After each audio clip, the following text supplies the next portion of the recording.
Go. Hi, I'm Robin Irwin. I'm the Executive Director of the Appalachian Center for the Arts, and I'd like to read for you Little People, Big Dreams, Rosa Parks on this Juneteenth. All right. Little People, Big Dreams, Rosa Parks. Rosa grew up near Montgomery, Alabama with her mother, brother, and grandparents. She was very little and very brave, and she always tried to do what's right.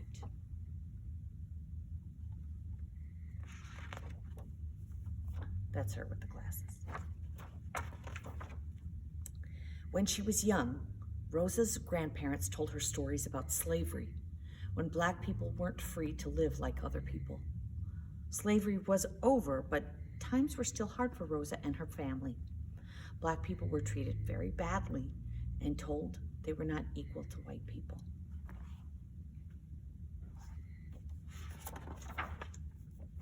Every day, Rosa watched the school bus go, taking her children to their big school. It didn't stop for her. She had to walk a long way to the one-room school that was just for Black children.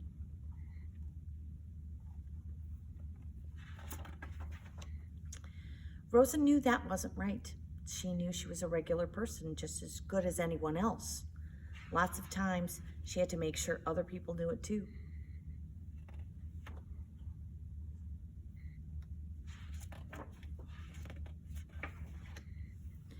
When Rosa grew up and got a job in the city, she could use the same doors, elevators, bathrooms, or water fountains as white people. She could ride the bus, but she had to sit in the back. Her life was full of rules that she knew just weren't right.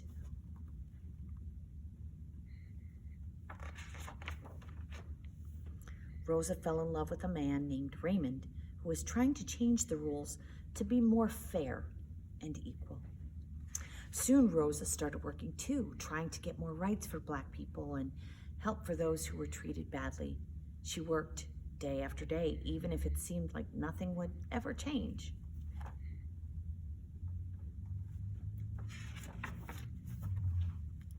On her way home from the city one day, a bus driver told Rosa to stand up so a white person could take her seat.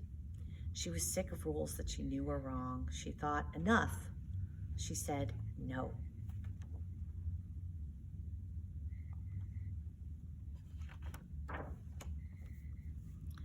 Rosa was taken to jail.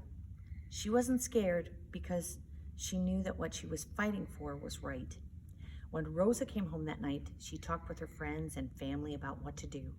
She decided to keep fighting, no matter how hard it would be.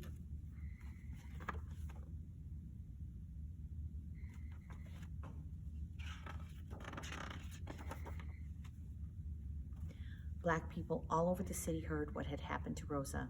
They thought, enough. Rosa inspired them to stop riding the buses until the rules changed. So they walked. They walked to school and to work and to the store in all kinds of weather.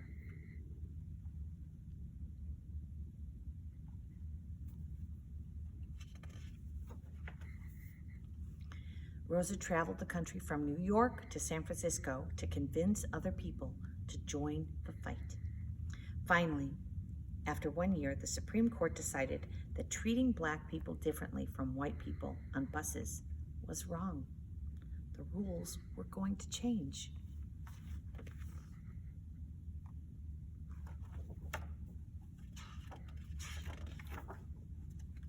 It was no longer safe for Rosa to live in Alabama. She moved to Detroit and fought for fair schools, jobs, and houses for Black people. She fought for voting rights, women's rights, and the rights of people in prison.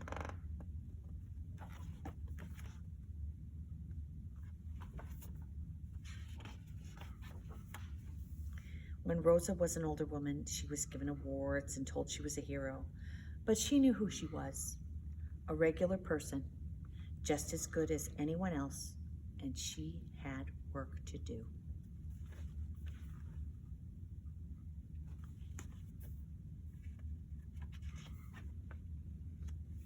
And this is a little bit about the activism of Rosa Parks. Rosa Parks was an American activist and one of the most important figures in the civil rights movement. The grandchild of former slaves, she grew up with her mother, brother, and grandparents on a small farm outside Montgomery, Alabama, where she faced mean and unfair treatment because of her skin color. She regularly resisted with bravery and dignity. It wasn't until she met her husband, Raymond Parks, that she learned about activism.